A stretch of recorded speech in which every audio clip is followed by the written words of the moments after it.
Hello, Voices of Wrestling listener. Dave Ryan here. Have you ever wondered to yourself how many hidden gems are hidden away inside the last years of World Championship Wrestling? Have you ever asked yourself how many tenuous gags can be made about the name Mike Enos? And have you ever thought about what it sounds like for two Irishmen to interpret a very chaotic company through its B show?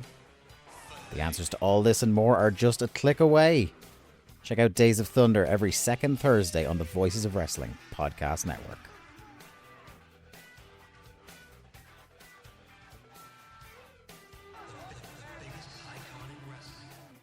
This podcast is a member of the Voices of Wrestling podcasting network. Visit voicesofwrestling.com to hear the rest of our great podcasts, as well as show reviews, columns, opinions, and updates across the world of wrestling.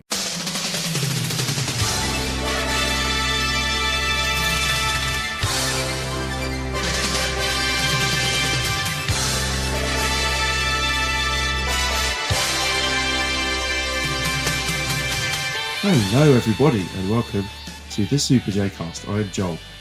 I am joined this week by David McDonald. Hi. It is Wednesday the 18th of September 2024. This is episode 328 of our podcast. How are you today? I'm just finishing up work, so that's always joyful. Dopes. I don't know, kind of mid, kind of seeing where life takes me at this point. I don't know. I'm excited for sports, but I don't know. Today was a weird day. It seemed like everybody was in kind of a mood today. Everybody that I dealt with, has been struggling with their own inner turmoils. It's just like, must be the weather or something. We've had lovely weather here. It's been extremely sunny today.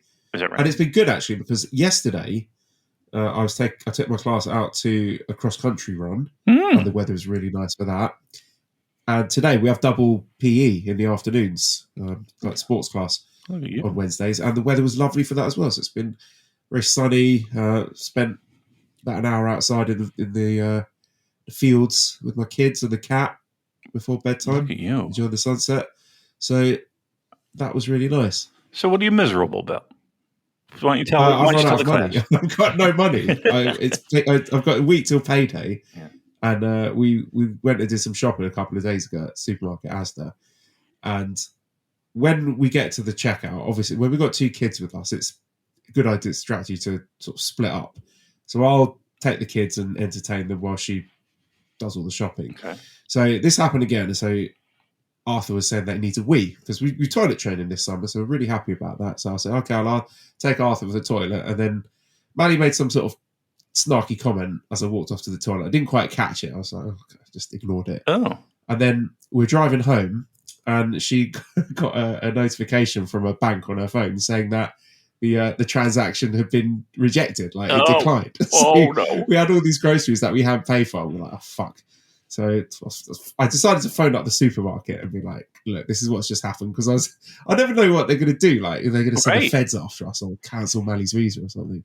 And then I checked my account, and then I've got no money left either. And then she started going off where she was like, every single time we go to the supermarket, it's time to pay. You find some bullshit excuse and go, you take the children to the toilet or something, so I've got to pay for the groceries. I was like, what? I've just been ambushed here. Wow. Because that was totally not my intention. I thought I was being helpful. I thought I was being a good dad to take Arthur to have a little wee in the toilet. But I've just spunked all my money this month. I got myself one of the new fancy Nespresso coffee machines for my classroom. Okay. So I've been having like luxury coffee every morning. I treated myself to, Amazon always offer you a month of free Prime. So I did that, and then I've just been ordering a load of crap like every day, just stuff that I don't really need, but I kind of want, like a laser pointer USB clicker thing for my computer at school, so I can click through my slides and point a laser at things. Yeah. Absolutely no need for that, but of course you need 7 days and fuck all money. You need that. That's a very important thing. You need to be able to point and click. All right, here's another one. The Wi-Fi on my school laptop was too slow. Yeah. So I wanted to get a Ethernet cable. I just ordered the first one I could find on Amazon, and then it arrived the next day. It's about 10 centimeters long. It was the tiniest cable I've ever seen, so it's completely useless. And I was like, oh, well, I better order another one. All right, well, you can take that one back. You take it, you return that one. Oh, but here's the thing. That cord's not going to be expensive, right? That's just a couple of come on. Was it more than £5? The next one that I ordered was about that. Okay. All right. So, but then my boss gave me a free one because she knew I was looking for one. So I was like, oh, well. Well, listen, you can never have too many cords. Trust me. I have in my office, I have, not only do I have those little kind of like slidey drawer organization things. Usually you'll keep like small little things in it. I have cords and they're all separate. And then I have another box that I have yet to go through of cords that I don't even know what the fuck they go to.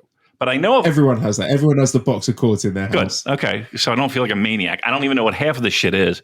And it's probably technology that's like fucking decades old, right? Obsolete. Right. Yeah. I have nothing that would work with it, but I still have it. You can't throw it away. You might need it one day. I swear to you, and I'm not joking when I say this. Every time I do the purge, every time I try to like, okay, I'm going to fucking get rid of 90% of this shit because I don't need it. Swear to God, a week, maybe a little bit more, I'll need that exact same thing that I'm like, trust me, I remember having this fucking thing. And I was like, oh, no, you just threw it out. Happens every fucking time.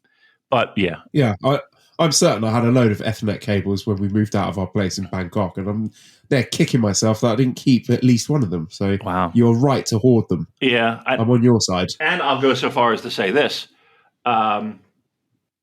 I have like at least 6 or 7 of them that are still sitting in the package. All right, hold on for 1 second. I got to go get my dinner. So you got to make up things to talk about, okay? Give me like 5 minutes. Right, okay. I got this covered because I've been exchanging horror film discussion question topics with our friend Josh from Keeping It Strong Style because he revealed that he was a horror aficionado. So I sent him a question to discuss on the latest episode of Kiss about my favourite horror film, and probably one of my favourite films, full stop, which is the 1974 version of the Texas Chainsaw Massacre, which I could talk about for hours and hours and hours. And I was delighted to find that Josh also loved that film and said it was the scariest film he's ever seen. And I agree, because I watched that film way earlier than I should have. I must have been, I don't know, about 12 or 13 years old when I saw it, and it fucked me up, but in a good way. Like, those are core memories. So strong recommendation for anyone who's into their horror films who's not already seen it. It's like, I'm sure most people have, but it is an absolute classic. So Josh did ask a question in return, and he said, what's my favourite or best modern horror film, in my opinion, post-2010?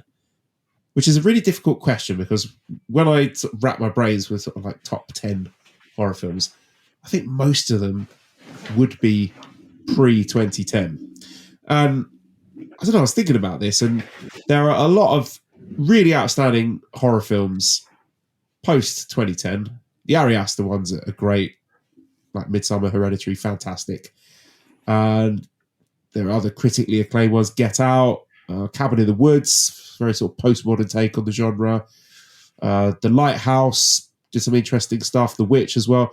But in terms of ones that I've enjoyed the most, this one might be cheating a bit, because this one's not really a horror film. It's more of a Western with horror elements, but I absolutely loved it. That's a Bone Tomahawk.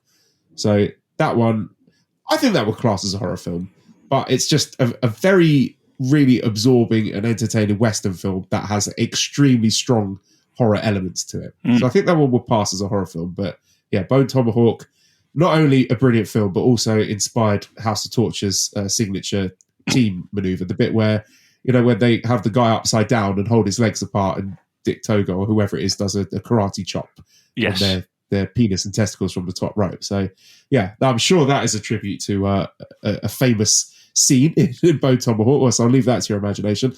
I also really enjoyed the original version of Speak No Evil, which I think is a Danish film. it's European, somewhere out there in continental Europe, about a family who go on holiday with another family. And I really like that because it taps into the sort of social anxieties I have, where you're at a social thing, or you're with some people that you don't know that well, and they're just behaving a little bit off, and you think something's not right here, something's a bit weird, and all your instincts are telling you to sort of get out of there. But sort of the social norms and wanting to be polite and wanting to fit in, kind of you sort of try and quiet those voices of those disconcerted voices in your head. And then just that's a really great film, like very slow build. They've remade it. I think it's out at the cinema now with James McAvoy. So I've not seen the remake yet, so we're not passing judgment on that. But I really enjoyed the original for that. Are these scary movies that you're going over? I'm sorry. Are these scary movies? Okay, horror movies. Okay. Yeah. So you missed it. The question to this, which was our friend Josh from Keeping It Strong style, asking what is my favorite modern horror film post 2010. So another one I really enjoyed was Creep, and I think there's a sequel to that, but that one was very good. Green Room. It's another one that's just popped into my head. I enjoyed that one a lot. There's an absolute batshit insane Spanish film I watched recently called The Coffee Table, and I don't want to reveal anything about it because it will ruin it, but it's got one of the most fucked up premises for a film imaginable. But it just brilliantly executed, and even with this like deeply disturbing and traumatic premise, actually has moments that are like I found laugh out loud funny. If you are a parent, you may it might be a difficult one to watch, but I mean, I got a lot of sort of perverse enjoyment out of it anyway. So that's The Coffee Table. And last one I'd recommend is Backcountry. It's about a couple who go hiking in the woods, and it's not dissimilar to Blair Witch Project, not in terms of sort of supernatural stuff, but I also really enjoy sort of slow burn horror films where a situation is sort of gradually spiraling out of control, and you can sort of feel that tension creeping up, and things are going wrong, and people are making bad decisions, and it's all going to blow up in their face at some point.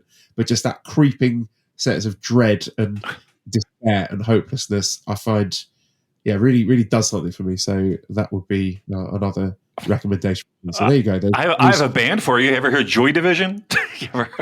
Maybe you're up your alley, you fucking goal.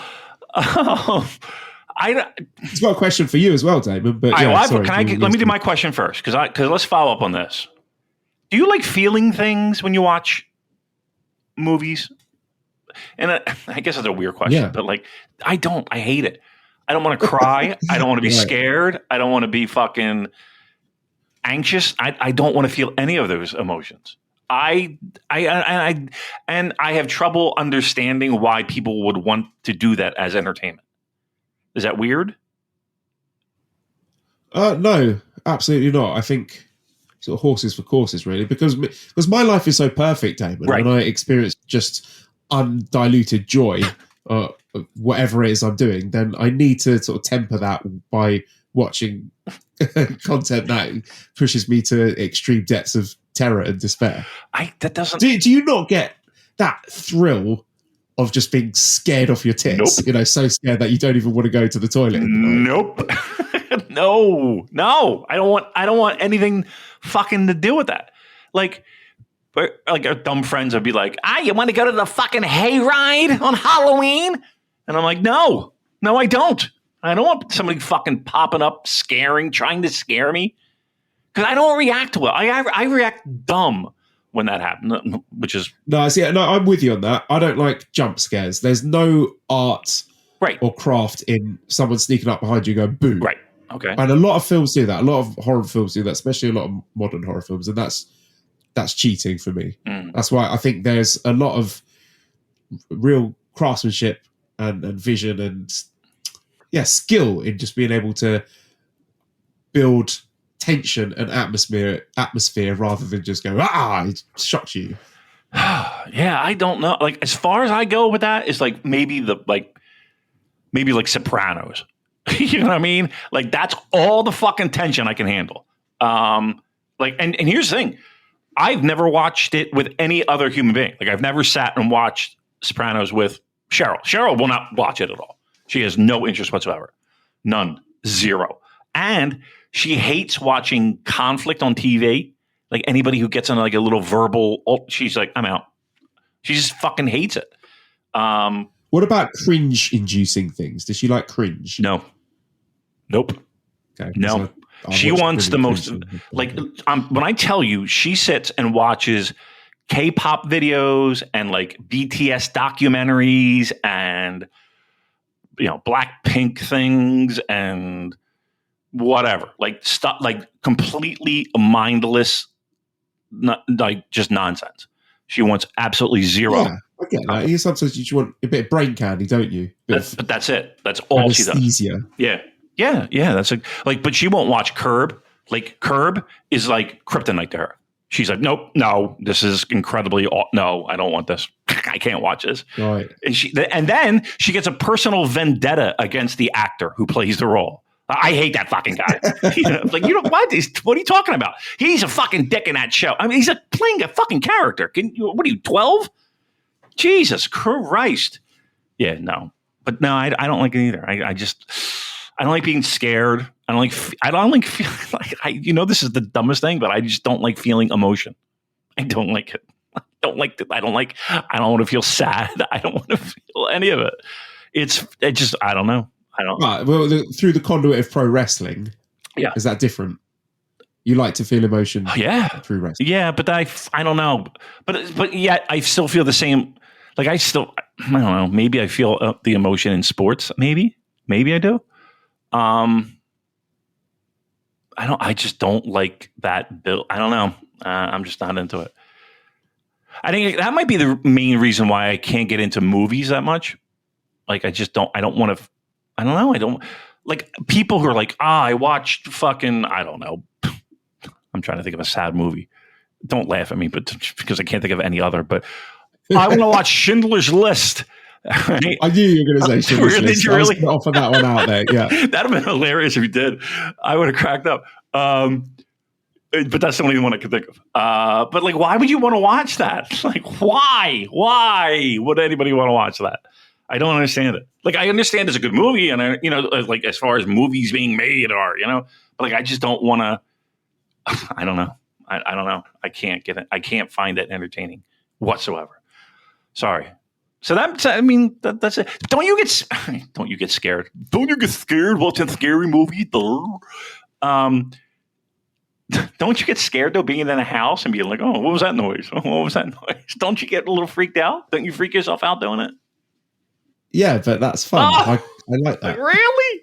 No. Yeah. I just turn on the news. That's scary enough for me. That's my old man joke of the day. Oh, satire. Yeah. Hey, listeners, if you have any recommendations for me for good horror films that I may not have already seen, then send them my way. Yeah. What was my question? I'm sorry. Excitement level for The Cure's first LP in over 16 years. Wowzers. Good question. I am excited. I thought they've been working on this album forever, though, Joel. This has been like fucking a million years in the making.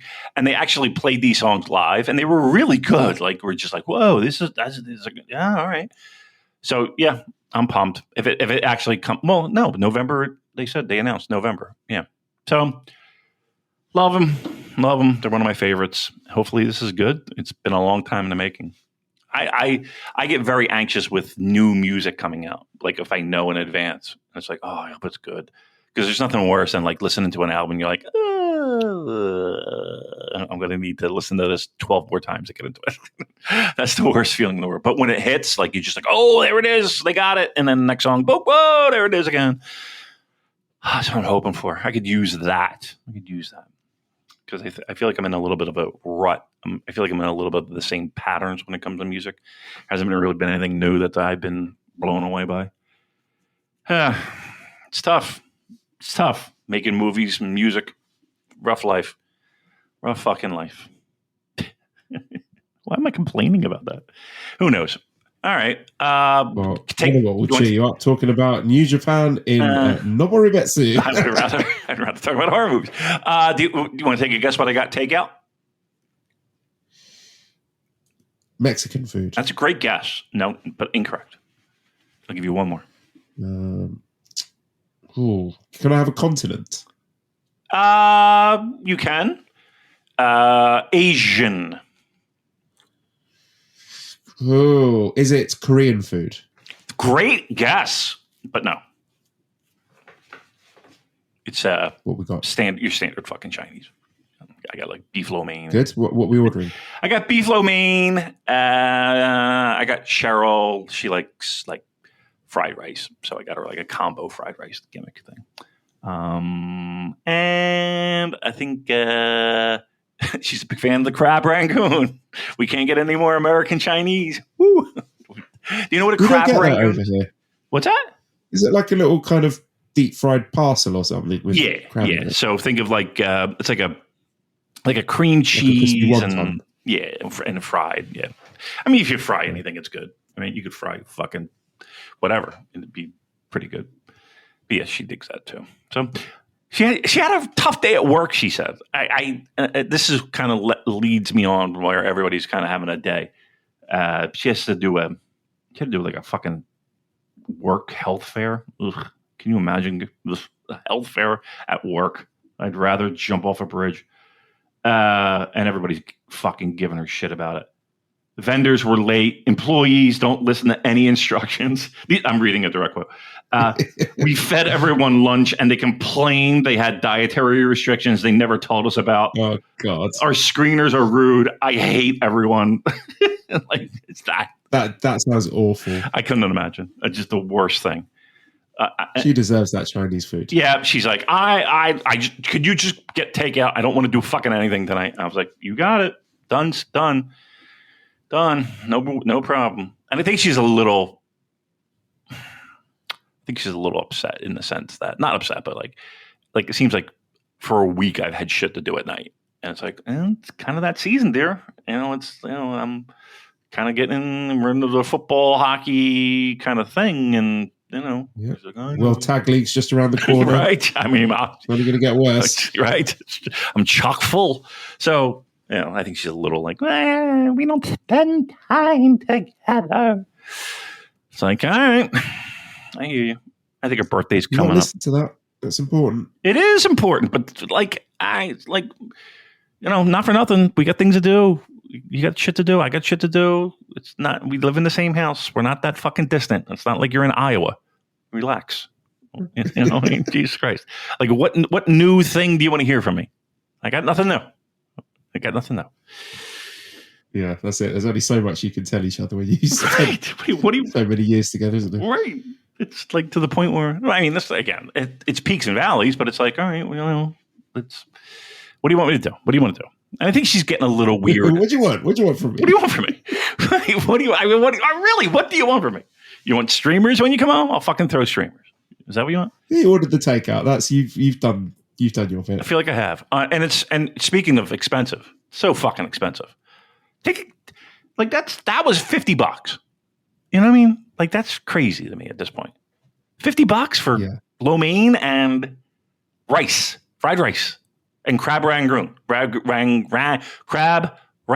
I'm having a stroke. Crab rangoon. I'll get it out. English is my first language. $50. Is that preposterous to you? That is really expensive, right? And like the Chinese takeaway, like all food in general is pretty expensive here, but that's obscene. Yeah, I mean that's with DoorDash and the whole fucking, after they like your order is like $30, but then it's like this fee, that fee, tip squared. Fucking, you look at the bill, you're like, what are all these charges? What is happening? Everybody's got their fucking hands in my pocket. It drives me nuts. That's an old man rant. Like literally right now, Cheryl will be like, okay, Grandpa, relax. Yeah. I swear to God. Fuck you. Food. All right. That's the ultimate comfort food, Chinese takeaway. It is. When it's good. So,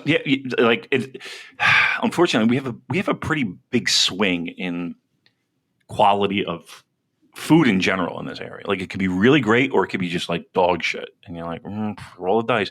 And even at the same place, like one time you'd be like, they fucking got it together. This is great. And then the next time it's like, and you order the same thing. Like, what is Larry working tonight with no arms? He can't fucking stir fry this shit, right?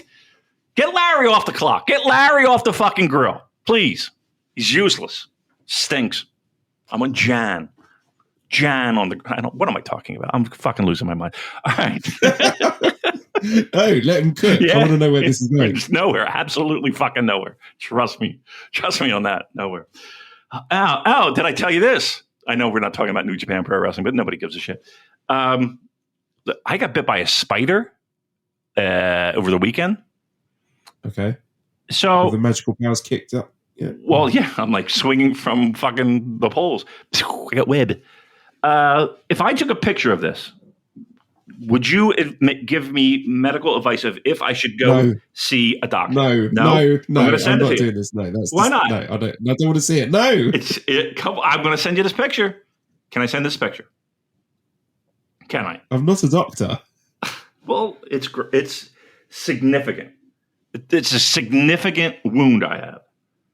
Oh, Christ. I'm going to show it to you. Can I? Well, how big was the spider? I had no idea. I didn't know about it until like honestly, I didn't know about it till the next day where Cheryl was like, "What the fuck's on your foot?" I was like, "I don't know." I was like, "Oh, a mosquito?" But it's like 3 bites in a row. Like it's not mosquito. It can't. I mean, if it's a mosquito, it's like a fucking elephant mosquito. All right, let me get my camera here. I need you to say. I need you to tell me what I should do. All right. Boom. Okay, there. All right. And now I will send this to you via the wild, wild world of web. I have to open up WhatsApp. And I'm so scared. I do not want to see this. This is unsolicited. All right, here you go. Boom. Tell me if that's good or bad. I'm leaning. Yeah, not good. Not good, right? I thought it was some pieces of pepperoni or something. Right? You look like you've had cupping therapy on your foot. It really does. Yeah. It does itch. I will say that. It does itch. And I've lost all feeling in the right side of my body. Should I go see a doctor? Yes or no? No? Ride it out, you think? No. Yeah. Couple. Ride it out. You don't know. It might. Yeah, you might get the magical powers be kicking in any minute. I can't wait. That'd be great. I could use some magical powers. I'm not going to lie. You know what I've been watching a lot of lately? To change gears completely. And I don't know why I do this, and I get into patterns of it, and it is preposterously just, I don't know why I do it. Maybe somebody who's smarter and has some psychiatry training can chime in. I watch real-time footage of 9/11. I can see that. See, when that will pop up on my Reddit feed, and you'll get videos of never before seen footage or new angles and stuff. There is something quite harrowing and dramatic about that, and so I'm with you on that. I mean, I don't. So, excuse me. So you just said you don't like to feel anything. You don't want to watch stuff that's going to completely numb you. But you're sitting there watching videos of 9/11, and how are you digesting this? And you're like, "Whoa, that was a good one," or are you like, "Oh my god, the humanity"? I am fascinated by the day because I remember it vividly. But I'm more fascinated with this show's going in some weird directions. We really do. Man. We're all over the place today. I'm fascinated by the news coverage of the day. So there are people who did videos that have every network kind of leading up to the first plane. And then obviously they're cutting away and they're going to the footage of the World Trade Center. And then the second plane hits and it's live TV. And I remember all this, but I just and they have like radar of the planes and the timeline and all this fucking shit. And I'm like, that's it. Joe, that's how he fell asleep last night. I fell asleep last night watching nice soothing lullaby. You know what I mean? Like, what kind of fucking ghoul am I? Like, I'm just like, but again, it's more of the news coverage. I don't know why that fascinates me so much. I don't know why I get a fucking boner when I see the splash screen of breaking news, or whatever. Okay. And now it's. I think I can one up you on this. Okay, go ahead. I sometimes watch YouTube videos of national emergency broadcasts. I know like what you mean. Fictional ones. Yes, I watched them too. This is what this is. Yes, this is what a it would be nuclear like if war. a nuclear Right. missile was. Yes, And it's like we're such weirdos. warning. Right. And how do you feel when you watch that? I watch them all the time. I've watched a million of them. Not a How million. do you feel? Scared. Yeah. And thrilled. Yeah. Well, there you go. We've come full circle. We have gone You full do circle. like horror, but you find horror in Real life, well, everything. No, the same thing. We're on the same page with this one. I watched. There's a brilliant one with like an Australian mock-up broadcast about what it would be like if there was a zombie attack. All right, you guys send me the link to that after. But yeah, I know exactly what you mean, and it's like a nuclear Los Angeles, California, Seek shelter now. Right. Yeah, seek shelter now. It's like that. Yeah. Oh, let's watch one now. Let's do it. Let's do it real time. That is chilling, David. So stupid. All right, get a hold of the fucking wheel, Joe. I'm sorry, my apologies. But yeah, I watched them too. I knew exactly which ones you mean. And I watch them all the fucking time, and I don't know why. All right. How's Antonio? That is some of the best horror I've seen, actually. I mean, it's not a horror film, but you get these little these YouTube channels with like analog horror, where it's sort of independently made stuff. It's not like particularly big budgets, where they're making stuff like this, like kind of weird broadcast that you might get if you surfing the airwaves or whatever. And yeah, there's some really, really good stuff out there, like very, very short videos, but just absolutely chilling with that sort of content. Yeah, it's like 10 minutes long, at the most. And it is to me, that's a horror film. Yeah. I guess I get the same thing. Yeah. I get, I guess I'm a fucking hypocrite. I'm an absolute fucking hypocrite. That's weird. Like I gotta ask my fucking team of 20. What does that mean? And they're like, well, I'm going to write you a new script is what that means, sir. Here you go. Here you go. Sounds like you need to be up on that medication. Yeah, fuck. All right. Where can we go now? Where could we possibly go, Joel? Being that we've talked about the most weird things possible. Where can we go now? Right. Well, we are going to do a deep dive into the NJPW Oceania Cup from Tamashi. Yeah. So the third round is... no, obviously we're not going to do that because no one's watching that. I saw Fale. I saw Fale. 50 building. Fale's deep in this tournament. Yeah. Okay. Right. So this is what made me laugh. So there's this show where, like, literally, there's about 60 people in the building, and afterwards, Jack Bonza cut this really impassioned promo about how everyone's overlooking Australian wrestling, but then when people turn up to the shows, we always send them home happy and impressed, and challenge people's perceptions of what pro wrestling is. And yeah, the exact quote he said was, when they turn up here, they think it's some hokey bullshit with a bunch of out of shape dudes who aren't doing anything. And then I look at the bracket, and then into the semi-finals, we've got Bad Luck Fale against Jack Bonza. And he said that with a straight face, without a shred of irony. I mean, what are you going to do? Yeah. Oh, this is the Voices of Wrestling. Right. The curb music we need immediately. This is the old clutching the old right around the collar. Yeah. All right. I did see that. I did see. I saw the brackets on that Medium website, and I thought that was pretty wild that he's that far. He was probably accurate right up into nobody cares about Australia, and left it at that, and you'd still be accurate. I'm kidding. I love Australia. Please. Don't. Yeah, he should have just ended it there. So a bunch of out of shape dudes who aren't doing anything. So thanks for coming. See you next time. Right. Joel, you're on Instagram. I guess everybody can get a hold of you from Australia, right? For those rude comments. Yes. Right? You can find come at me. I speak my truth. I make no apologies. There you are. I'm going to get angry DMs from the Jack Bonza defense squad. Yeah. All right. Listen, word them off. Listen, we don't do anything on Twitter. Although I did see that you did, after we mentioned that there's no promotion of the show, you did put up a little new pod post. I saw that. Saw that. Yeah, I did. I'm good, aren't I? Yeah. Yep. I thought I felt bad. I was like, I should probably at least retweet the podcast that we record. Nobody listens to this. Come on, please. Come on. All right. Where would you like to go? What would you like to talk about when it comes to the New Japan? Right. So in my news, I have 3 bullet points here. One says that so one of those Memories of G1 Climax videos dropped. Oh. They've got English subtitles now. That's on YouTube. Really good. I mean, it's about like 40, 50 minutes long.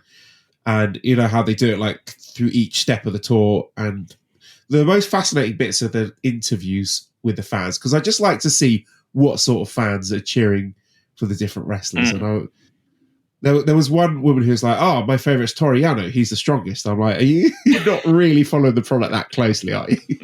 But I like seeing all the people who've got the families there turning up with their kids and everything. That's always fun to see the kids all dressed up and who their favourites are. So that's a really fun watch. I'd recommend everyone checks that out. Other news, we got Tenzan is injured. Ren's injured, apparently. I don't know. There's not really much detail on that, but he seems to be out at the moment. And the last bullet point I've got on news just says, "Shut up, Yuya." So I can't remember what that is, but yeah, he should shut up and stop saying things. What was he yapping his mouth about? What was he chirping about? Do you have any idea? I think he was defending a sex offender. What? Or did we not want to see that? Yeah. We what? What's happening? What happened? So you may be aware that there was, I think it was a Dragon Gate wrestler who was called Yano. What's his first name? Oh, I'm trying to. Yasutaka Yano. So this is so you Noah Youngboy, not Dragon Gate. It says Noah Youngboy, who was fired for being arrested for sexual misconduct. Okay. And there's an article here with Yuya expressing sympathy for him. Oh, okay. Shut up. Shut up. Tug the collar. Oh, come on. Yeah. Just shut up. Everyone just shut up. Yeah. That's my advice. Yeah. Yeah. I don't know how to respond to that. Because I don't know the story. The injuries. Tenzan. I heard it was a leg, ankle. Am I right? I think it's ankle. Weren't ankles a problem before with the big guy? I think so. Look. Yes. I feel bad in the sense of these guys were on top of the world at one time, and these guys gave it all and sacrificed limbs for the love of the art of pro wrestling. And now I've said it before, and it's like a line I lean on a little bit now, but it's like now the credit cards are due. I just like the bit of the article that says, "We apologise to fans who are looking forward to seeing Tenzan wrestle." I did get a chuckle. No one buying a ticket. Come on. Chris typing that with a straight face. You know what, though? You never know. There might be someone who's just like, you know what? We apologise to fan who was looking forward to seeing Tenzan wrestle. Right. I mean, look, not for nothing. I spent a lot of money on bands that, haven't been necessarily relevant in many moons. So maybe there's somebody that's like, I got to go see fucking Tenzan for the last time. I might not ever see him again. Pay my, fucking pay my hard-earned money and go see, maybe. Who knows? But yeah, I mean, his fucking feet were. He looks like a hollow husk of his former self. He's looking really not skinny, but he was a big sort of beefy barrel-chested guy. But yeah, he's just. Yeah, that's what age will do to you. It'll take a guy who was known as a fucking bull and turn you into mush. Yeah. Look, it's pro wrestling.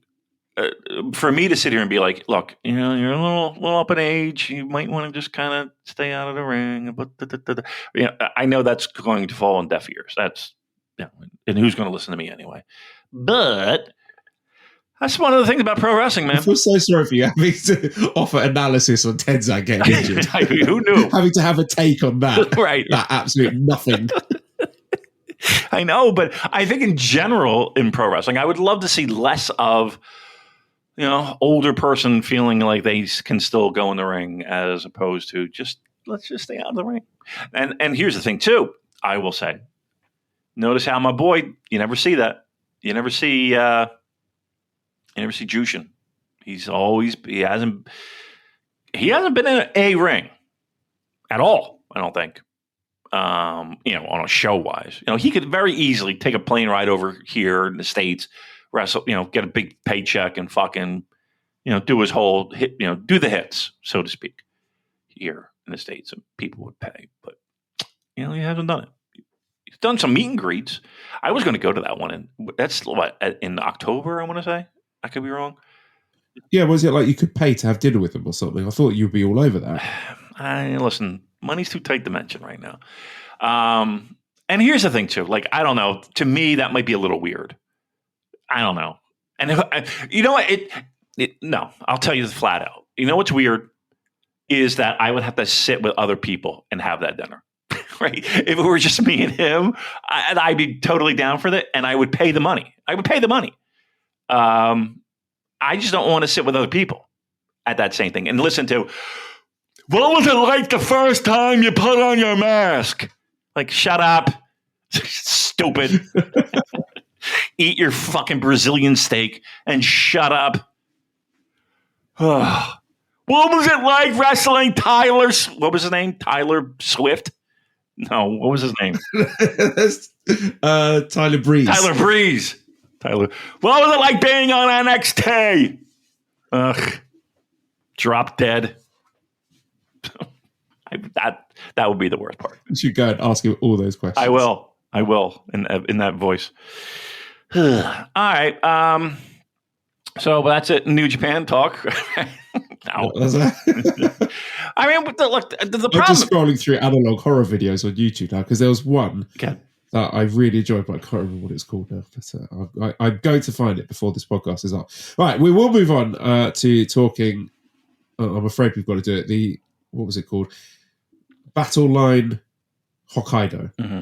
So, yeah, this is I can't believe I do this. Noboribetsu City General Gymnasium, 1,255 people attended. So we started off with Kazushi Sakuraba and Toru Yano defeating Daiki Nagai and Masatori Yasuda in 7 minutes 24 seconds. So that's Sakuraba. That's noteworthy. Yeah, I think. Yeah, that's nice for those young lions, Nagai and Yasuda, getting to wrestle Sakuraba. The most notable thing from this was Daiki Nagai talking backstage about how Kobayashi made him a steak and encouraged him after he got injured. So he was in the class with Kata and Murashima. I think they were supposed to debut around the same time, but then he got an injury. And he had some very heartfelt, kind words about Kobayashi and how he made a difference to him when he was having a low moment. And that's always nice. I always like to have those little sort of behind-the-scenes tidbits about the interpersonal relationships between, just a little moment that you never would have known about otherwise between two guys and how much it meant. Yeah. I didn't know. I assumed that he was older, and you might have even rattled off his age, and it kind of went over my fucking head. Like, he wasn't that old. It wasn't like he was like 84, Yeah. I was just like, oh, that's kind of not that old in passing away. I think everybody was happy to see Sakuraba, not for nothing. I mean, I can't even remember the fucking last time I've seen him in a ring. New Japan ring. Like, when was the last time? It had to be years, right? I can't remember the last time. Yeah, was it like the sort of Suzuki matches was he doing? Yeah. So that was almost like a health check, just seeing them being like, oh, okay. All right, good. You mentioned Tenzan looking a little, father time catching up. Sakuraba too. I was like, ooh, okay. He wrestled Santino Marella at Josh Barnett's Bloodsport Bushido in June. Yeah. Really? He's done quite a lot of Noah matches. Okay. But the last time it was a pure New Japan appearance.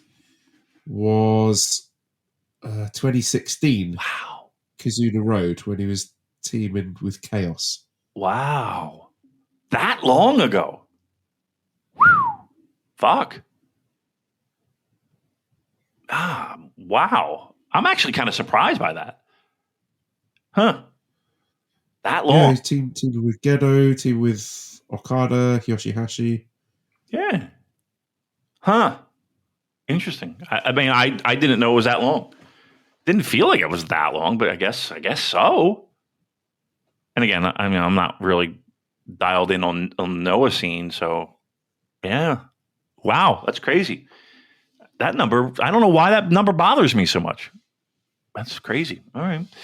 2016. There you go. All right. I mean, it was a match. Great. It was fine. Like I said, yes. I just think it's funny that we got double duty Yano. I just find that to be craziness incorporated. But okay, let's go on to match 2. We had the Noborobetsu Rambo match. So in order, we had Murashima, Kato, Yuma 24, who a lot of people thought was like Kenta doing a bit, but it wasn't. This is a different person who just looks like a Kenta who's completely let himself go. Sorry, Yuma 24. Honma, Tiger Mask, Fujita, Jado, Taguchi, Akira, Taka, Tomoya, Tenzan, Izuka came out, so we got some fun moments with that where he was resuming his beef with Tenzan, and who's the announcer guy that he always goes after. Was it fuck? I'm gonna say Nagomi, but I mean Nogami. I think it's Nogami. Yeah, something like that. Let's see if I do a Google search for Izuka and Nogami, will it come up? But yeah, he likes to rip his. Yeah, Shinpei Nogami. Yes, there you go. Right. So ripping his shirt off. That was a nice little throwback. And Taichi coming out trying to wrangle him, which I had a little chuckle at that.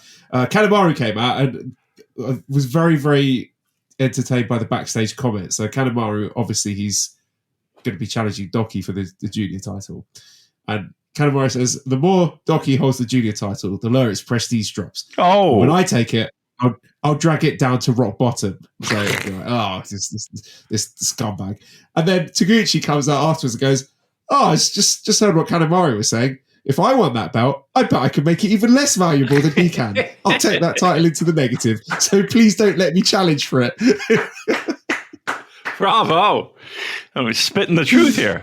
I love it. Yeah.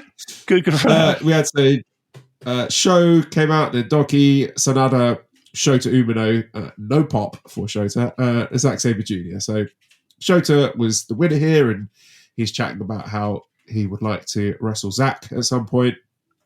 So the Bebler says, now that Shota Umino has won the prestigious Noborobetsu Rambo and the highly coveted Hot Spring ticket, is it safe to call his run an unqualified success? And is it time for him to move on to bigger and better things, in brackets AEW Rampage? Ooh, wow. Throwing the smoke there. I mean, look. It's these kind of shows. Yeah. No, go on. No, I was like, I was just going to ask, like, when do you think we slide? Oh, like, obviously there is designs there for a Shota versus Zack match at some point, but I'm just thinking where and when and for what, because like surely that's not Tokyo Dome. No. Oh God, no.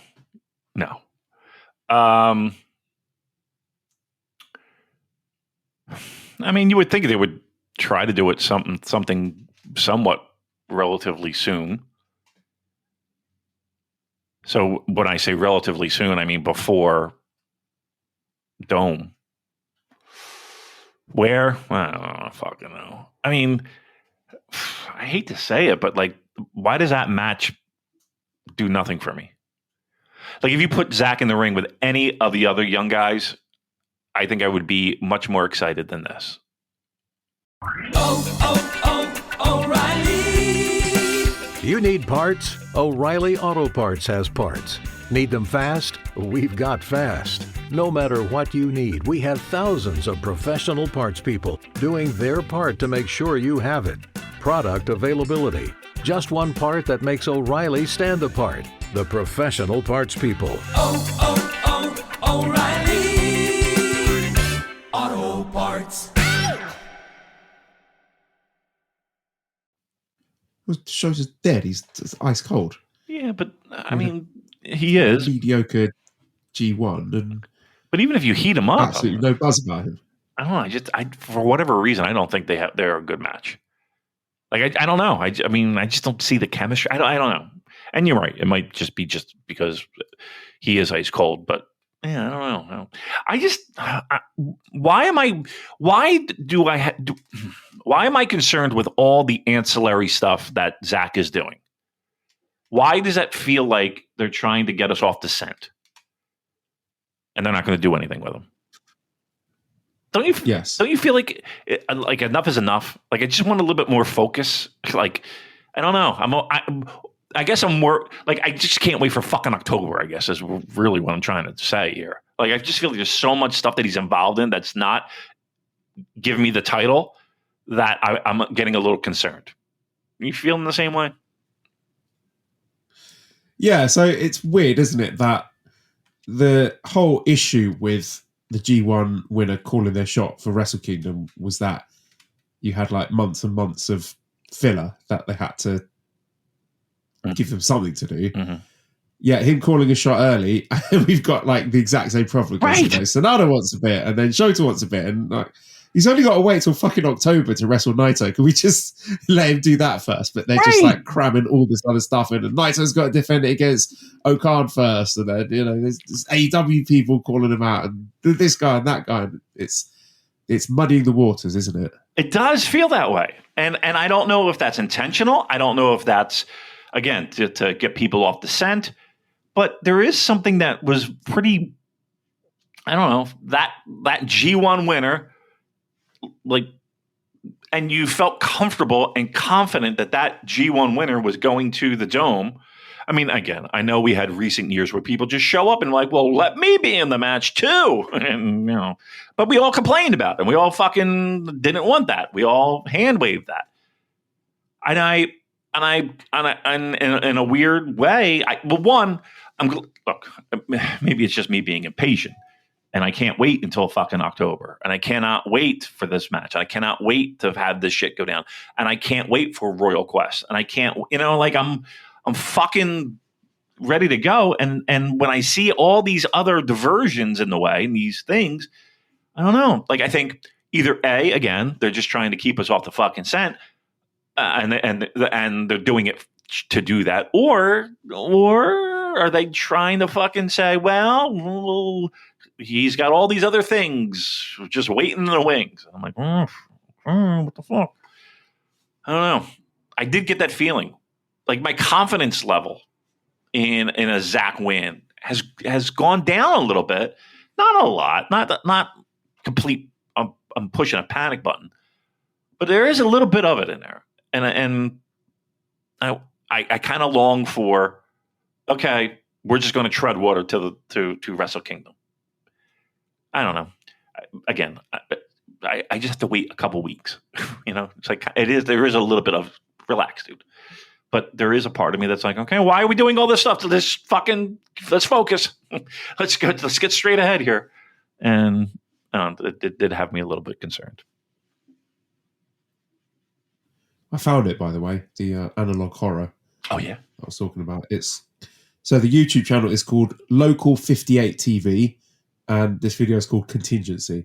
Now, the whole Local 58 TV catalogue of videos, there's not that many, but they're all really, really good. But Contingency is just absolutely terrifying for me anyway. So that's the zombie do check that. It's only 3 minutes long, and it's very scary. Yeah. 3 minutes of, yeah. Oh, I think you'll like it. I will like it. Up your street. Just do me a favor. Just send it to me because I'll forget. But I'll watch it tonight. Yes. It'll be like a lullaby for me. I'll get wrapped up in some swaddling clothes and just hear some national broadcast alerts. It'd be great. All right. Very good. Okay. So then, I'm just going to send that to you. We had some more wrestling matches on this show. Oh, yeah. Which consisted of 6 men going into action. Mm-hmm. Hiroki Goto, Tomohiro Ishii, and Yoshihashi defeating the Bullet Club team, War Dogs, David Finlay, Gabe Kidd, and Gedo. So Jake Lee was supposed to be involved, but he's got an injured foot. So this was the War Dogs getting revenge for that. And the upshot of this being Gabe Kidd challenging Goto to a singles match in the Destruction show at Kobe.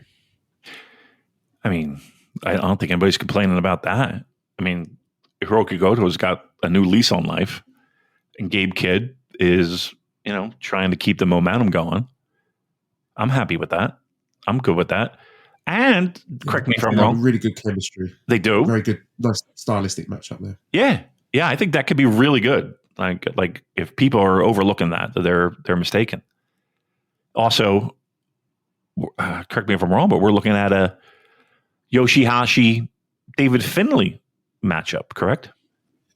Yeah, so that's the semi-main event for the Destruction Kobe show, and we will preview that fully next week. But there's a really outstanding video, I think it's on the New Japan YouTube as well, with Yoshihashi talking about his, the infamous time that he slipped up. Was it late 2019, I want to say, when he smashed his shoulder and his head into the ring when he's supposed to be, who was he saving, like Tanahashi or Okada or someone? I can't remember who it was. And it was so inspiring, this video, the way he was talking about it. And, Yoshihashi is a guy who can't really, there's no guile to him. He can't project a persona or basically do anything inauthentic. When he's speaking, it's like straight from the heart.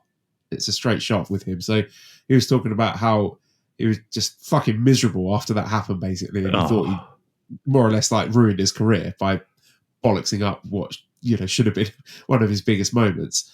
But it was really great hearing him talking about all the people that supported him.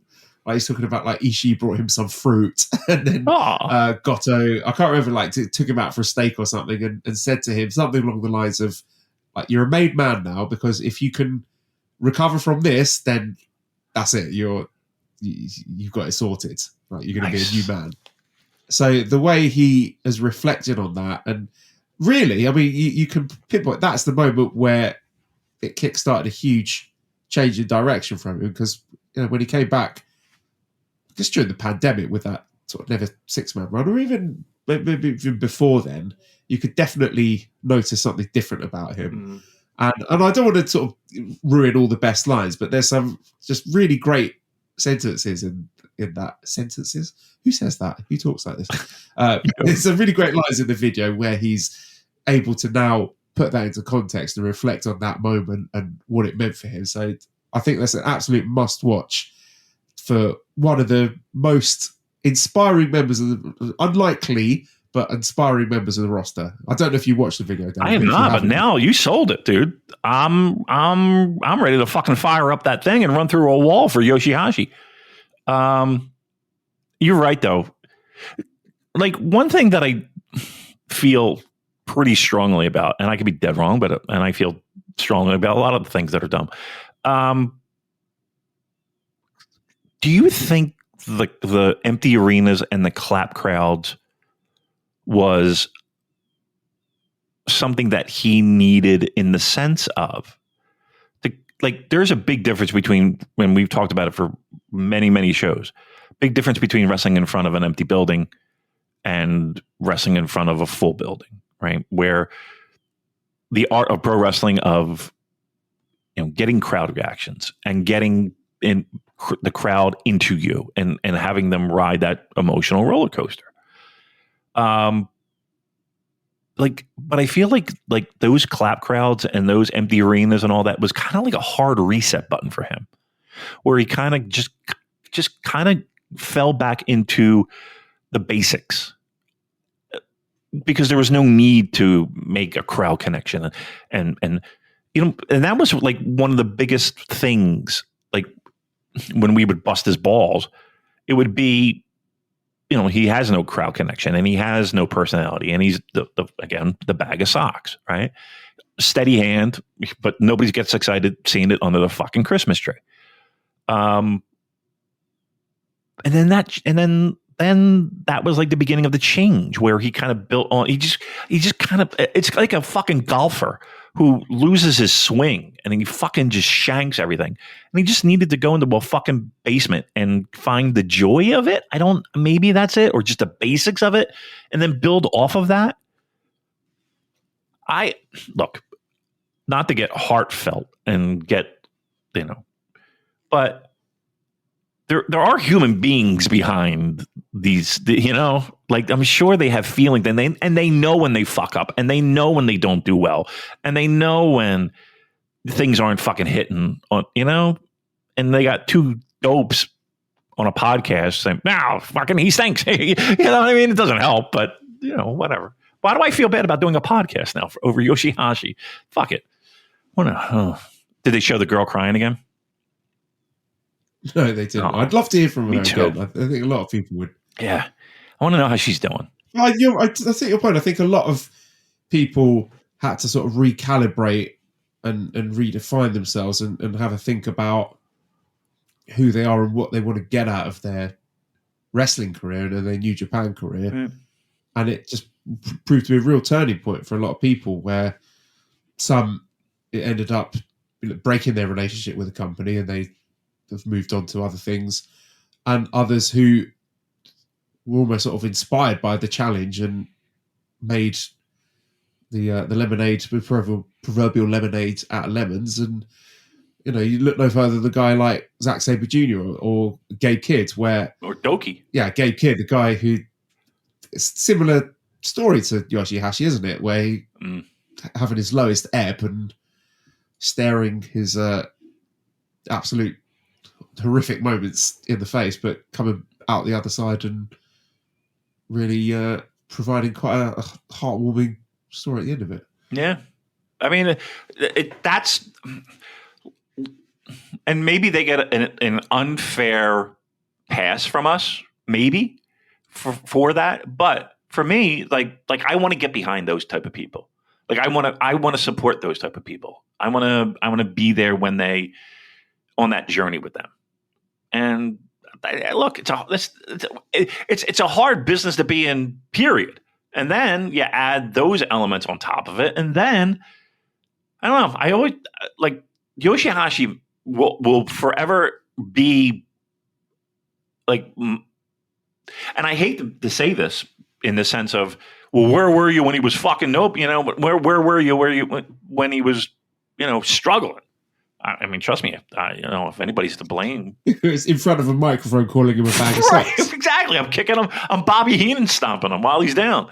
Yeah, I mean, I get that. That's, maybe he heard that. That could be what inspired him. You know what? Maybe. You know what? I'm gonna believe that we were a spark in him. Right. I want someone to try to explain to Yoshihashi in Japanese about the bag of socks idiom. Yeah. Come on, get on that. That'd be great. That'd be something. But it's true though. It's not like it's not like we're just picking on a guy to pick on a guy. I mean, these are all true things and true statements. I don't think anybody's going to disagree with that. But I'm glad to see him come out the other side. But I definitely want to see that. Is it long? Is it 20 minutes? The video? No, I sent it to one of our WhatsApp groups. It's I can tell you exactly how long. 9 minutes and 48 seconds. All right. That's not scary, is it? I'm not gonna, okay. All right, very good. Oh no, I'm looking at the Wyoming incident. I've got the wrong video here. Oh no. Is that nuclear? Right, is that nuclear? Oh, you don't know the Wyoming incident? Oh, you'll like that. Okay, send me that. That's a good one. Yeah. You got love it. Treats to look forward to. It's gonna be a great night. I think this was a real thing. No, I'm gonna have to look that up. Was the Wyoming incident real? Or was it just... Yes. What is it? It is. Oh no, it's not real. All right. Yeah, is it? I don't know. I've never heard of it. Research. I mean, that doesn't mean anything. I've never heard of it though. All right. Okay, no, it's probably not real. Do you know the Max Headroom incident? Max Headroom incident, where the people hacked into the network? Yes. Yeah. Yes. Okay, so I think it's basically based on that. I don't think it is real. I think it's just on that genre of sort of rogue broadcast that's hacked into local TV network. That whole Max Headroom thing, it's pretty amazing. It's just some fucking dude in his basement. He hacked into the radio frequencies of a TV broadcast, and like he was wearing that dumb mask and doing all kinds of fucking goofy things. But like he parlayed that into fucking he parlayed a fucking federal crime into, well, we'll make a TV show out of it. And like he was like a spokesperson for like Pepsi and shit. Really? Max Headroom was a fucking big deal. And it was based off of that. I don't know if it's the same person who... Was it? I thought, wasn't Max Headroom a thing before that? And this guy happened to be wearing a Max Headroom mask? Or no. Because of that, it made Max Headroom more popular?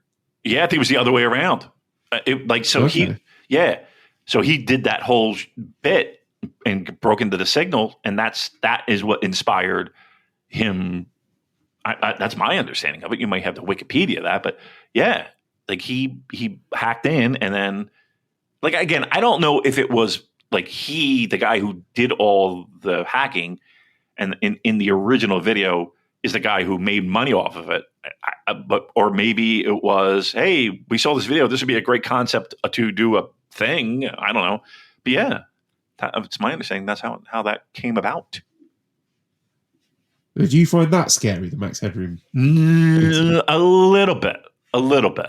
Bit creepy. Yeah. Can you imagine just watching TV and being like, what the fuck am I watching? Like, what the fuck happened? Yeah, that sort of feeling, that sense of you're not supposed to be watching this, and this could go in any direction. Now. Yep. That's scary to me. I don't know why. That's a little frightening to me. Like, do you know the story of the guy who broke into a radio station? And he wanted like certain music to be played live on the air. Yeah, this guy fucking and held the DJ hostage. Yeah, I forget. I want to say LA. I think there was a movie that wound up being made about that. Who was that 80s actor who was really like, he was red hot for a while? Oh, what the fuck was the name of that movie?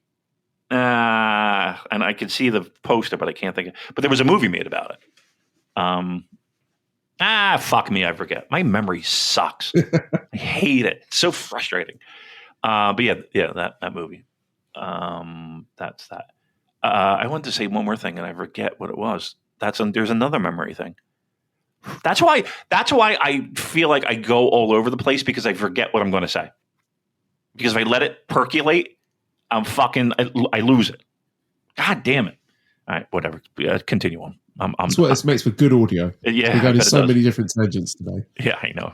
I'm all over the place as well, and I've got so many tabs open now. I can't wait to stop recording so I can go watch all this stuff. Shit. All right, well, come on, hurry up. Myself before bedtime. Let's go. All right, we had 10-man tag match with United Empire, Callum Newman, Great Khan, Hinare, Jacob Austin Young, and Jeff Cobb defeating LIJ, Bushi, Hiromu, Shingo, Naito, Yota Tsuji. I suppose the biggest takeaway from this, and something we forgot to mention last week actually, is the Shingo and Henare rematch. Yeah. So Will Pro Wrestling says, do you think it's too soon for Shingo to go after Henare's title after their last match happening in June? I feel it's lazy to go back to that instead of having Henare have a new fresh challenger. And yes, basically, I agree. Yeah. Is this like match 4 already between these two? I think it's match 4, right? That's crazy. More than that. Maybe even be more.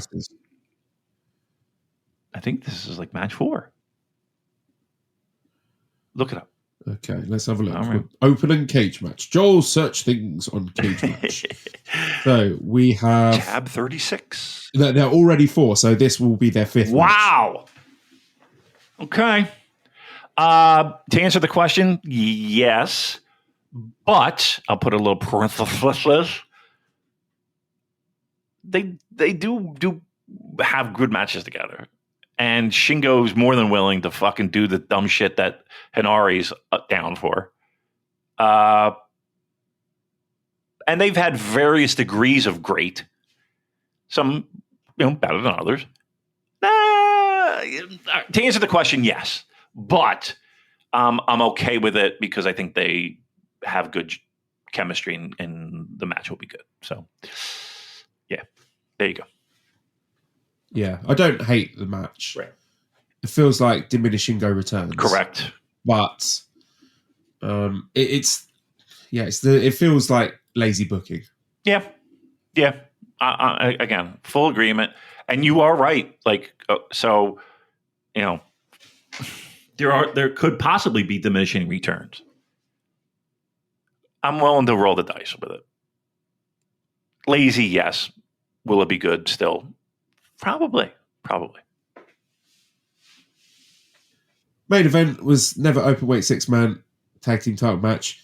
Tanahashi, Oleg, and Yano defeating House of Torture, Dick Togo, Evil, and New Dre. So you remember last week when I said this could sort of low-key be one of the matches of the year where they could just completely lean in on it and it could just be absolute shenanigans and hilarity and just go balls to the wall nonsense and it ends up being great. Yep.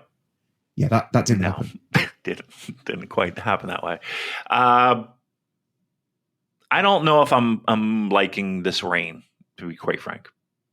I would call this reign. I think we've got to put it into context for this match, right? Because this feels like it was the throw Yano a bone show. Like, he's out of G1, not seen him for a while, and here, have 2 Yano matches, and Yano winning in the main event, and Yano closing the show in the town where he's the ambassador. So sure. It was a love letter to Toru Yano. So I'm willing to accept that in context, but you are right to be having wider concerns about the use of this title, which seems a bit churlish to say, given historically what it's been. Yeah. I can't think of a title, or let me phrase it this way. If you can come up with a title that has been such a roller coaster ride, name it. Like we've had some really great stuff when it comes to the Never 6-man. We really have.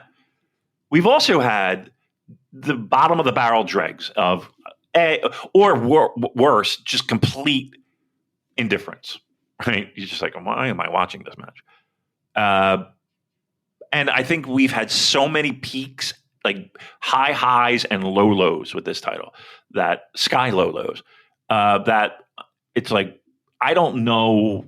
I feel like there are times when, and you could say this for a lot of the titles, very true, but I just feel like there's, like, they don't know what the fuck they want to do sometimes. And this is living proof of, I don't know what to do with this. Like, there's absolutely no reason why these 3 should be a team, let alone hold this title. And I just found the most amazing thing, David. You know those Sporkle quizzes? The what quizzes? Sporkle, where it will ask you to, name every player who's worn the number 10 for Arsenal in the Premier League era. And you get like a time limit to name as many of things within that category. I mean, I've heard of them. This is what guys do at a bar, by the way, right? We have lists of name every Flyers from the 80s. Go. Oh, you just go around the room. Yes. Well, anyway, I found one with the entire history of the never openweight 6-man tag team championship, where there's 159 points available within 10 minutes. And I think we should both do that as our homework before next week. Fuck yes. Wow. Don't forget about, I don't know if they were, though. Were War Machine and Michael Elgin never 6-man tag team champions? Oh, God. I don't know. That's the depths we're going. Plausible. Right. Like the Briscoes and Yano, if I'm not mistaken, right? Yeah, were they the inaugural champs? They might have been. Yep. But okay. So, yeah, the title's being back on Yano. I mean, that's nature healing, isn't it? You know what? I guess you're right. I guess you are right. Yeah, there's been some crazy ones. There's been ones where you're just like, what? Yeah. All right, send me the link to that. What a night I'm going to have. Jeez. Wow. Oh, my God. These tabs are getting out of control. Yeah. I love it. There you go. I'm so excited. All right. Okay. Hold on a second. I'm going to send this to you again before I forget. And yeah, we'll see who gets the high score. Love it. Next week. All right. And maybe I'll share that on Twitter and listeners can have a go at it as well. And I'll share it on Twitter. And get in the mud with us. And I want screenshots. You know what I mean? No cheating. Yes. But I want screenshots. I want honesty. Honesty is the best policy. I don't know if you know that. Yeah, I'm going to see how you people do. You fucking maniacs. That's a nice word, right? We can say that on a podcast. Maniac. That's good. Yeah, I want to see what you maniacs do. Right. Will Pro Wrestling has another question. Says, do you think instead of a never 6-man gauntlet or Rumble, we can get a 6-man tag title match on the main card of the Dome? It's not like the company can't book the titles, right? They just seem to only do it if top guys are holding it. I mean, it's not like it hasn't happened before, right? It's not going to be like... Yeah, I'm struggling to think of any like Wrestle Kingdom matches where it was just defended like the champions defending against another trios team. Yeah, because usually they do that. I think in the recent years they've not done it at all. I remember sort of circa 2017, 2018, they had the gauntlet match. Yeah, but they just seem to have abandoned that, which is a shame because I quite like that match. I think I was the only person who did, but it was fine. They usually save those for Dash, don't they? Or like the show before that post Christmas show, or one of those Quirkins during that week. I mean, they could look again. They can do anything. They could heat up anything. I mean, I'm not. That's why I like looking at the Wrestle Kingdom 11 card, which people look back on Wrestle Kingdom 11 as one of and rightly one of the greatest ever wrestling shows of all time. And that had a never 6-man openweight gauntlet match in it. And if you look at the teams that were in that match now, it's very entertaining to sort of think what's happened to those guys since. So we had a LIJ team with Bushi, Evil, and Sonata. Okay. Taguchi Japan team, David Finlay, Ricochet, and Satoshi Kojima. Wow. Bullet Club team of Fale, Hangman Page, and Yujiro. Okay. And Chaos team of Jado, Yoshihashi, and Will Ospreay. Wow, way. Yeah. Yeah, it is amazing, isn't it? Well, listen, that 6-man title is a launching pad. It's a launching... It's the beginning of good things. Wow, yeah. Those fucking teams. That Ricochet team is hilarious. Let's get that back. January 5th. Let's go. All right, so that was that show. We also have an announced card for Destruction in Kobe. Mm-hmm. So that'll be September 29th. And again, we'll do full preview of it next week, but I'll just run down the card for you. Opening match, we've got Tiger Mask, Tomoaki Honma, and Yuji Nagata against Dragon Dia. Was it Dragon Dia? I can't remember how to pronounce it now. Ryusuke Taguchi and Shota Umino. So I'm assuming that's a Kobe thing. It's Dragon Gate territory, so he's coming back. Match 2, we got Bushi, Hiromu, and Yota Tsuji against Francesco Akira, Callum Newman, and Jeff Cobb. Special singles match, Hiroki Goto against Gabe Kidd. Then the fourth match, we've got Taka Michinoku, Taichi, and Sanada against Zack Sabre Jr., Kosei Fujita, and X. So we've got the new person for TMDK. And I will transition that into a question. Another one from Will Pro Wrestling. He says, which route would you go for? A, Oiwa returns after the Wrestle Kingdom 19 main event, challenging the winner at the Tokyo Dome.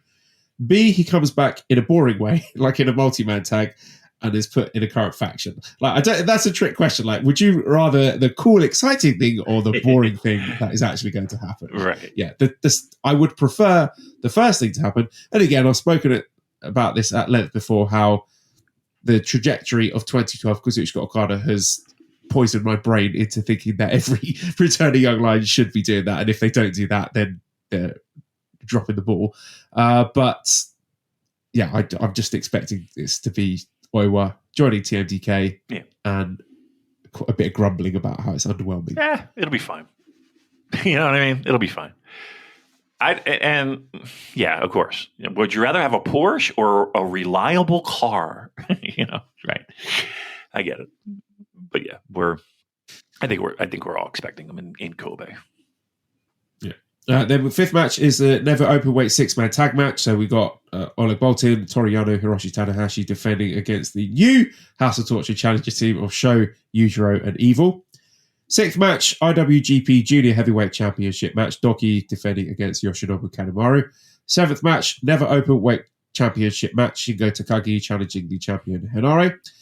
8th match, IWGP Global Heavyweight Championship match, David Finlay defending against Yoshihashi. And the main event, IWGP World Heavyweight Championship match, Tetsuya Naito defending against Great-O-Khan. So, big picture thoughts on that card. What do you think of it? A lot of guys that we always want more from, right? A lot of guys that we're always pining for big things. Well, like you go down that second half of the card, it's like, okay, here's another opportunity for you. Nobody expects Okan to win, but he could have a great showing, right? I just don't know if that's going to happen with these two. Like, that match actually worries me a little bit. It worries me a little bit. Because the problem is that you have Okan, who, I don't think anybody really trusts, and Naito, who's okay. I mean, he's got a fucking resume that's a mile long, but how is he feeling now? I don't know. I have concerns. I do have concerns on that match. Yoshihashi and David Finlay, that has potential to be really fucking good. Let's not kid ourselves here. That does have potential. I know. Once again, the hardest thing is to get the fucking perceptions out of people's heads. I get it. That has the potential to, because that's going to be the match that is going to be the stick used to beat for the fans who just have not watched New Japan over the last 4 years. They'll be like, oh, look at this. Right. David Finlay gets Yoshihashi. Right. I mean, look, that whole second half of the show is that. Right? I mean, it's all the people that people are stuck in 2016 and 2017. Like, yes. But now, like, imagine if it turns out to be great. Like the best case scenario would be they just fucking blow the roof off the place, and they have great, they have a great show with all those guys on top. It's that why am I so excited for this? Like, because I guess it's because, like, I there is a big part of me that wants them to rub it in those people's faces. Is that like childish to think? Like, is there a lot of emotional intelligence in that statement? Probably not.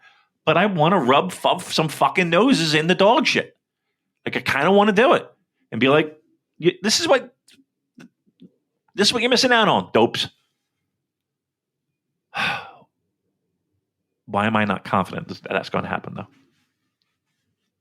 I'm worried about mid.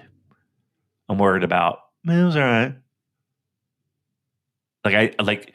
I really feel like you need this to be really knock your fucking socks off great. And I don't know if we have it. Like, the possibilities are there, but I feel like I'm doing a very risky bet. If it hits, we're dancing in the streets, dude. We're going to the fucking pub. We're going to the strip clubs. We're buying an 8-ball. We're doing it all, right? If it doesn't hit, we're not going to pay our mortgage, right? It's a real feast or famine hours. It does feel like that. Like, this show is very much that, don't you think? There's a lot of people on that. I don't know. It does just feel like filler on the road to Wrestle Kingdom. Okay. All right. But what if we're right? And it turns out to be great. Like, I don't know. Maybe I'm just got my head in the clouds a little bit. But like, I would just love that to happen. I would love that to be great. Will it happen? Again, it feels a little bit like a long shot, but come on, boys. Put it together. It'd be great. It's not that hard, right? No? All right. Well, I've got a few questions here, so I'll read questions until you get bored or tired or hungry. All right? All right, wrap up the show. No, I'm kidding. Go ahead.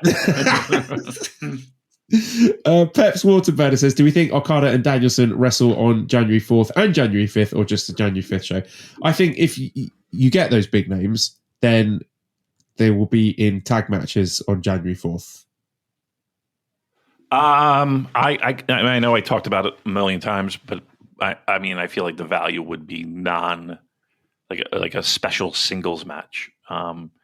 And truth be told, I don't necessarily want to have those two together. I kind of want that to be separate. So we're a little disagreement on that, but no, I don't think he was suggesting that they wrestle each other, but like if you have those two names in special singles matches for January 5th against other guys, do you use them on January 4th as well? Right.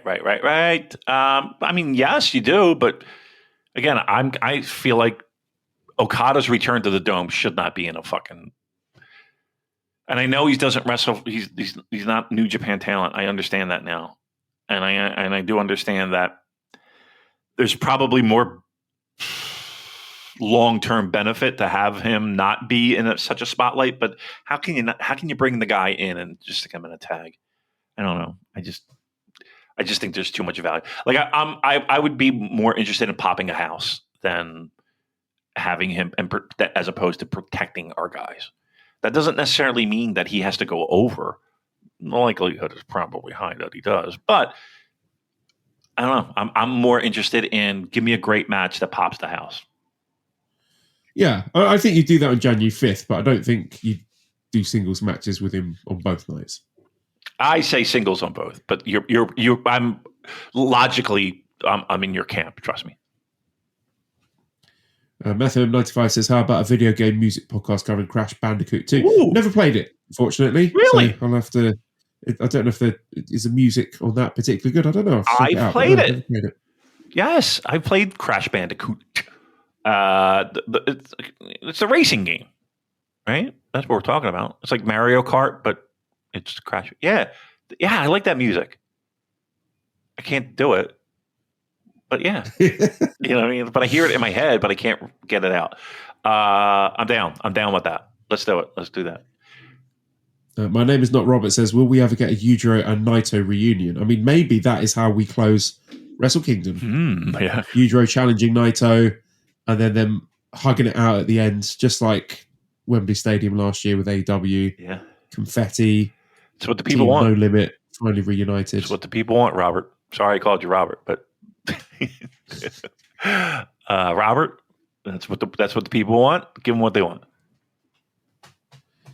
Louis says, question for gaming. Joel, if you get a PS5, will you play that new game, Black Myth Wukong?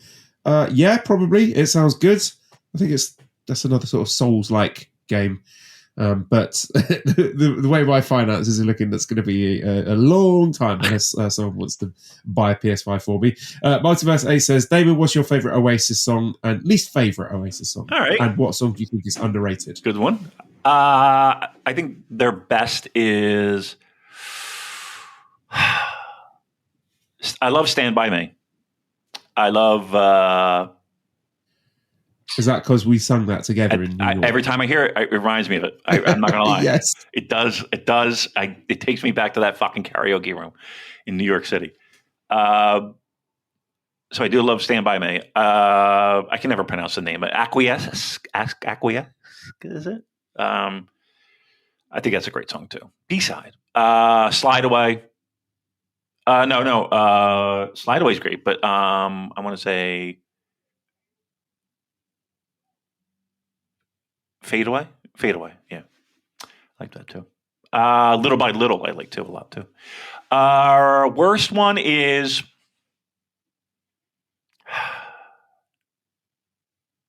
maybe Bonehead's Holiday. Need a little friend from a holiday.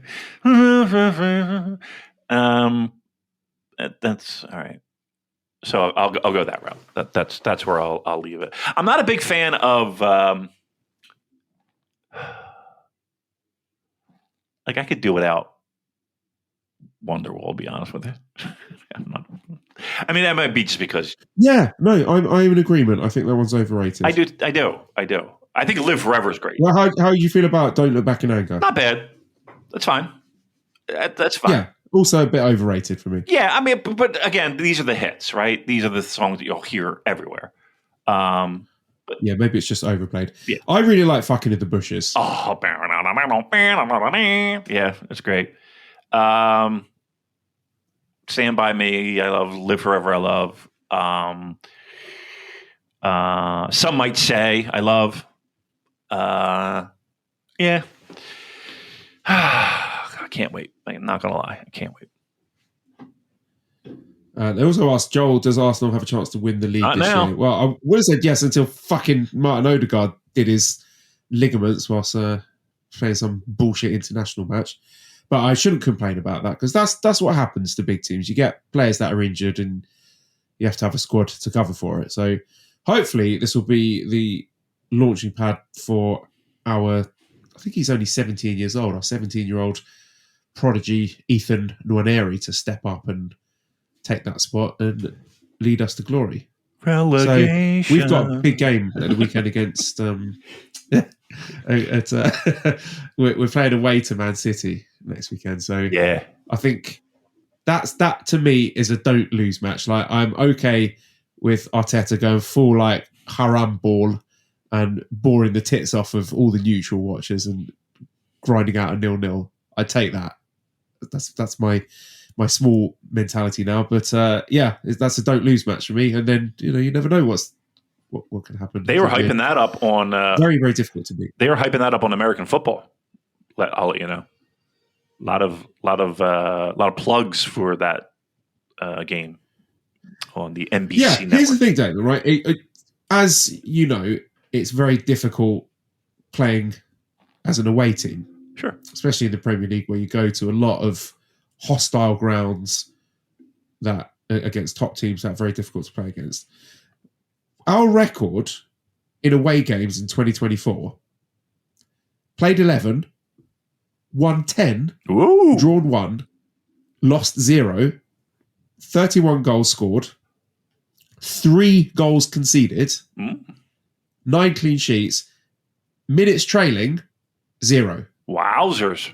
So this entire calendar year, 2024, we have not been behind in any of our away matches. Now, what was the quality? That is insane to me. What was the quality of competition?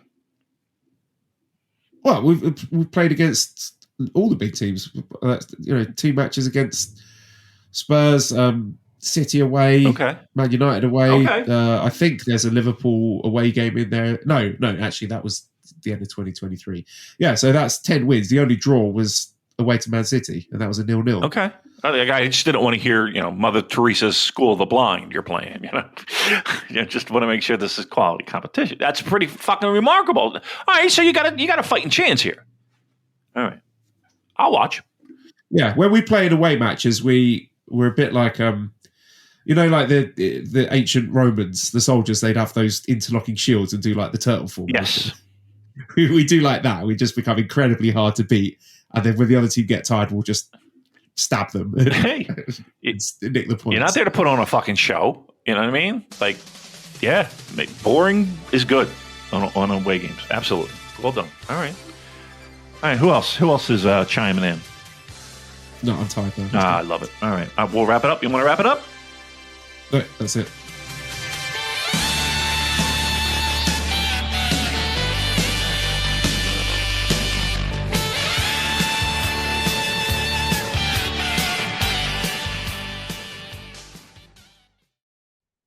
Hey kids, do you like wrestling? Well, we like wrestling too. We are Shake Them Ropes here on the Voices of Wrestling Podcasting Network. Myself and Chris Novembrino kind of doing a lazy river of wrestling criticism, going through the news and whatever happened in stateside television wrestling. And also, you know what? Sometimes we just like to watch old stuff and talk about that too. Love for you to give us a listen. If you haven't already, we are Shake Them Ropes here on the Voices of Wrestling Podcasting Network.